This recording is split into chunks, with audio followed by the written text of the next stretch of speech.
کہ شاہ محمود قریشی صاحب ان دو مقدمات میں بھی بری ہو گئے ہیں. کون سے ایسے ثبوت ان کے پاس ہیں جو باقیوں کے پاس نہیں ہیں, جو یہ ثابت نہیں کر پا رہے اپنے ڈیفنس میں؟ بسم اللہ الرحمن الرحیم. الصلاۃ والسلام علیک یا سیدی یا رسول اللہ. الصلاۃ والسلام علیک یا سیدی یا حبیب اللہ. تاجدار ختم نبوت زندہ باد زندہ باد.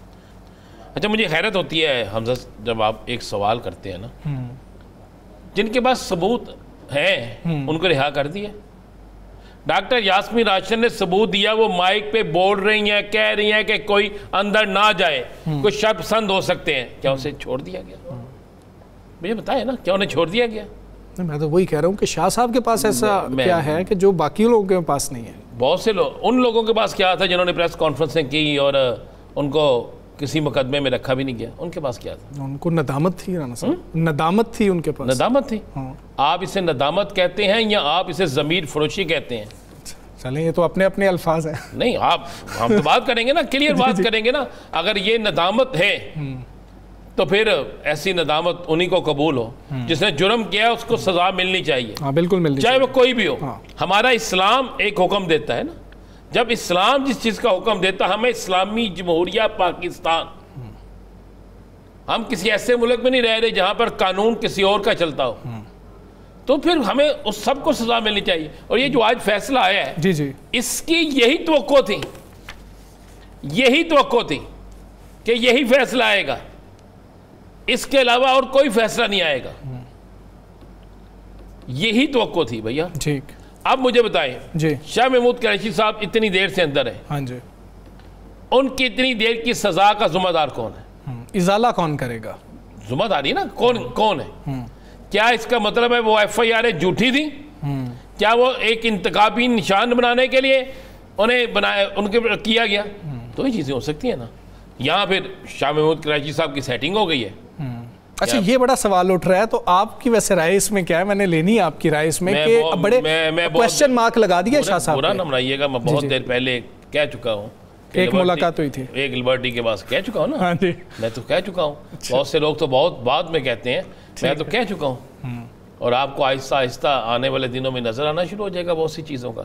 بات یہ ہے کہ ایک بات مجھے پتا ہے کہ شاہ محمود قریشی بے گناہ ہے, مجھے پتا ہے یاسمین راشد بے گناہ ہے, اچھا, مجھے پتا ہے اور بھی بہت سے لوگ بے گناہ ہیں. لیکن بات یہ ہے, جو گناہ گار تھے ان کا ملٹری ٹرائل ہو گیا, اوکے, بالکل ہونا چاہیے تھا, سزائیں مل گئی, ٹھیک ہے. عمران خان کیا کہتا ہے کہ جس نے جرم کیا ہے اس کو سزا دو. مجھے ایک بات بتا دیں, جی جی, کہا گیا کہ تمام لوگوں کے ثبوت موجود ہیں. ثبوت کیا ہیں؟ وہ 2 پولیس اہلکار, یہ 3 پولیس اہلکار, یہ ہیں, اس کے علاوہ تو کوئی نہیں ہے نا. ٹھیک, کیا کسی گھر کی, جب عمران خان کو گرفتار کیا گیا, عمران خان کے گھر کی سی سی ٹی وی فوٹیج کس کے پاس تھی؟ پولیس کے پاس. ٹھیک ہے, اس سی سی ٹی وی فوٹیج سے چیزیں نہیں نکل سکتی تھی؟ پتہ نہیں یہاں لگ سکتا تھا کہ کون کون کس دن آیا, کہاں گیا, کہاں نہیں گیا, کہاں نہیں گیا, کیا ہوا, کیا نہیں ہوا.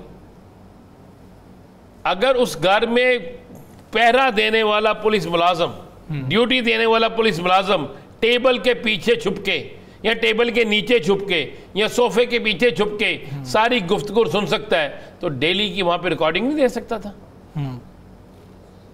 یہ بڑی تلخ حقیقت ہے. ٹھیک ہے, ان سزاؤں کو, جن کو ہم سزائیں کہہ رہے ہیں, کیونکہ جب فیصلہ نہیں ہوتا ہم نہیں بولتے, جب فیصلہ ہو جاتا ہے تو پھر بولنا پڑتا ہے. بات بڑی سیدھی سی ہے. ایک عورت تھانے کو جلا سکتی ہے, ایک عورت گاڑی کو آگ لگا سکتی ہے. ایک کینسر کی مریضہ ڈاکٹر یاسمین راشد, عالیہ حمزہ جس کو بیلیں ملی, بیل ملتی ہیں جب, تو اس وقت کوئی نہ کوئی چیز ایسی ہوتی ہے جس کی بنیاد پہ بیل ملتی ہے. ٹھیک ہے, سنم جاوید کو بیل ملی, اور بھی بہت سے لوگوں. لیکن رانا صاحب ویڈیوز بھی موجود ہیں کچھ ویسے لوگوں کی اشتعال دلاتے ہوئے. ویڈیو ہیں ان میں سے یہ ہیں. میں یہی پوچھنا چاہتا ہوں نا یار, آپ تو حمزہ صاحب آپ تو ویڈیو لیں. میں کہہ رہا ہوں جن کی ویڈیو ہیں وہ یہ ہیں. نہیں سنم جاوید کی کئی ویڈیوز ہیں جو وہاں پہ نظر آ رہی ہیں. نہیں وہاں توڑ پھوڑ کر رہی ہے. نہیں اشتعال دلانے کا بھی تو معاملہ اندر موجود ہے نا رانا صاحب. لائے سنم جاوید کی نا ویڈیو کل کے پروگرام میں چلانی ہے جس میں وہ اشتعال دلا رہی ہے. چلیں ٹھیک ہے اس پہ, لیکن نہیں کل دلانی آپ نے کل ویڈیو چلانی ہے, دکھانی ہے, ایسے نہیں کرنا, یہ نہیں کرنا. ہم الزام لگانے کے لیے تو بیٹھے نہیں. نہیں بالکل ٹھیک ہے, لیکن کئی لوگوں کی ویڈیوز ہیں. خیر اس پہ سوال یہ بھی ہے ثاقب صاحب, میں کہہ رہا ہوں جس نے جرم کیا ہے نا اس کو سزا ملنی چاہیے, عبرتناک سزا ملنی چاہیے, عبرتناک. ہاں بالکل ملنی چاہیے. لیکن سیاسی دیکھیں بات, یہ سیاسی جو ہے نا وہ چیز نہیں ہونی چاہیے. کیا مجھے ایک بات بتا دیں, اس میں جتنے گواہ بھگتے ہیں ان میں سے کسی ایک گواہ نے کہا ہے کہ شاہ محمود قریشی وہاں پہ نہیں تھے؟ کیا یہ فیصلے میں لکھا گیا ہے کہ ایک گواہ نے کہا ہو کہ یہ وہاں پہ نہیں تھے؟ کسی گواہ نے کہا ہے؟ لیکن انہوں نے اپنا ڈیفنس دیا ہے نا. یار میں تو باقیوں نے نہیں دیا. جب ایک چیز برہان معظم ملک ثابت کر رہا ہے کہ یہ شخص جو کہہ رہا ہے کہ میں اس وقت وہاں پہ ڈیوٹی میں تھا, اس کا ایس ایچ او کہہ رہا ہے, اس کا ایک رجسٹرڈ کہہ رہا ہے, اس کا اندراج بتا رہا ہے کہ یہ ڈیوٹی میں نہیں تھا, یہ چھٹی پہ تھا, تو اور کیا گواہی چاہیے؟ جب ڈاکٹر کہتا ہے کہ میں نے میڈیکل جو ہے جناب اس طرح نہیں اس طرح بنایا, اور کیا چاہیے؟ جب ایک پولیس کے انسپیکٹر کو پوچھا جاتا ہے عمرے پہ گیا ہوا ہے کہ تم یہ حلف دو, وہ نہیں حلف دیتا, تو پھر اور کیا گواہی چاہیے؟ مجھے بتائیں نا. وہ گواہی کس کی تھی؟ محمد بوٹے کی تھی. ٹھیک رانا صاحب, ایک چیز جو حکومت کی مشکلات کی بات ہو رہی ہے اور اب تو بہت زیادہ وہ بات زور پکڑتی جا رہی ہے کہ جی حکومت کے لیے مشکلات پیدا ہو گئی ہیں, لیکن ساتھ ساتھ یہ جو سزائیں بھی چل رہی ہیں, تو اس کو کیا سمجھا جائے کہ حکومت کے لیے بھی مشکلات ہیں اور پی ٹی آئی کے لیے بھی کوئی راستہ نہیں ہے؟ نہیں ایسا نہیں ہے. دو چیزیں ذہن میں رکھیے گا, 9 مئی کے جتنے بھی کیسز ہوں گے ان میں سزائیں ہونی ہیں. اچھا 9 مئی کے جتنے بھی کیسز ہیں ان میں سزائیں ہونی ہیں, اور بچنے وہی ہیں. پہلے وہ بچ گئے بقول آپ کے کہ جنہوں نے توبہ طائب کر لی.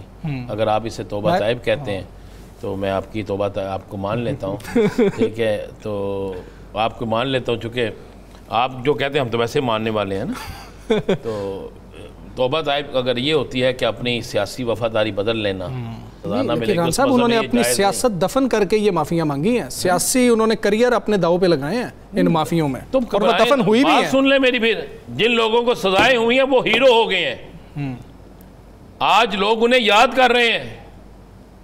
ٹھیک ہے, اگر تو میں کہہ رہا ہوں پھر, اگر میں پہلے دن سے ایک بات کہتا ہوں, جس نے 9 مئی کیا اس کو سزا نہیں دینی چاہیے تھی, چوک میں لٹکانا چاہیے تھا. لیکن اگر کسی نے نہیں کیا تو اس کے ساتھ زیادتی نہیں کرنی چاہیے. اب لوگوں کی, سیاسی لوگوں کی خواہشات پر فیصلے نہیں ہونے چاہیے, فیصلے میرٹ پہ ہونے چاہیے, فیصلے میرٹ کی بنیاد پہ ہونے چاہیے. ذرا کیس کی برہان معظم ملک صاحب جو اس کیس کو لڑ رہے تھے, ذرا کسی دن پروگرام میں لے کے نا ان سے ایک ایک چیز پوچھ لیجئے گا. وہاں پہ جو لوگ کور کرنے جاتے تھے, جس وقت کور کرنے کی اجازت تھی, ان سے پوچھ لیجئے گا کیا اس سے زیادہ بڑے دلائل, اس سے زیادہ بڑے ثبوت کوئی دے سکتے ہیں جو دیے گئے. لیکن اس کے باوجود بھی اگر ایسا ہو کوئی مسئلہ نہیں ہوگا. کیا میں پھر آپ کو کہہ رہا ہوں, یہ سارا کچھ ہو جائے. کیا تحریک انصاف ختم ہو جائے گی؟ کیا تحریک انصاف کو آپ بالکل بنا لیں گے کہ مسلم لیگ کاف بنا دیں گے؟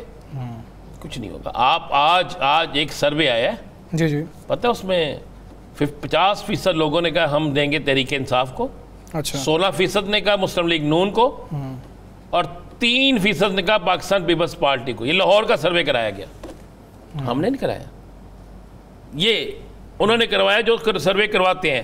ہر یونین کون سے چند لوگ لے کے نا مکس یہ ایک سروے آیا. اس کے بعد مجھے ایک بات بتا دیں, کیوں لوگ پی ٹی آئی کو چھوڑے؟ میں ایک سوال کرتا ہوں. پیٹرول آپ نے مہنگا کر دیا, ٹھیک ہے, کھانے پینے کی اشیاء آپ کے دور میں مہنگی ہیں, کسان جو ہے وہ کہہ رہا ہے جناب میں تو بالکل تباہ ہو کے رہ گیا. کوئی ایک دن مجھے ایسا دکھا دیں اس ملک میں اگر انویسٹمنٹ آ رہی ہے نا, اگر انویسٹمنٹ آ رہی ہے تو عاصم منیر صاحب کی وجہ سے آ رہی ہے. اس ملک میں اگر تاجر کسی سے مطمئن ہے تو عاصم منیر صاحب سے مطمئن ہے. مجھے بتا دیں کہ سیاسی کس شخصیت سے مطمئن ہے؟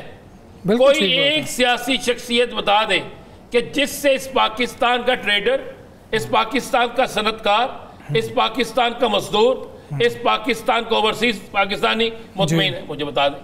تو پھر ایسا ہی ہوتا ہے نا.